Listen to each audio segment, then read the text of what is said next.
இன்னைக்கு நகராட்சி ஆணையாளராக நான் பணியை பெற போகிறேன். அந்த பணி ஆணையை மாண்புமிகு முதல்வர் ஐயா கையால் நான் வாங்க போகிறேன். எனக்கு ரொம்ப சந்தோஷமா இருக்குது.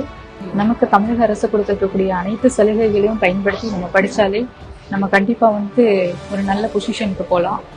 நான் அந்த மாதிரி தான் கவர்மெண்ட் ஸ்கூலில் படித்தேன், கவர்மெண்ட் காலேஜில் படித்தேன். தென் டிஎன்பிஎஸ்சிக்கு ப்ரிப்பேர் பண்ணும்போது கூட டிஎன்பிஎஸ்சி போர்ட்டல், தென் கவர்மெண்டோட இலவச பயிற்சி மையம், இது எல்லாத்தையும் யூட்டிலைஸ் பண்ணி தான் நான் இன்னைக்கு நகராட்சி ஆணையாளர் பணி ஆணையை வாங்க போகிறேன். இப்போ அப்பா மன்னார்குடி நகராட்சியில் தூய்மை பணியாளராக வேலை பார்த்தாங்க. அப்பா படுற ஒவ்வொரு கஷ்டத்தையும் நான் பார்த்துருக்குறேன். அப்பா அந்த காக்கி கால் சட்டைகளோட தான் வருவாங்க. அப்பா நல்ல சட்டை போட்டது கிடையாது, அப்பா நல்ல வேஷ்டி போட்டது கிடையாது, அப்பா நல்ல செருப்பு போட்டது கிடையாது. எல்லாத்தையுமே ஒரு பொண்ணா நான் நல்லா இருக்கணும், நான் படிக்கணும், என் பொண்ணு நான் பட்ட கஷ்டத்தை படக்கூடாது அப்படிங்கிறதுல மட்டும்தான் அப்பா ரொம்ப கான்ஃபிடென்ட்டாக இருந்தார். ஸோ அதுக்காக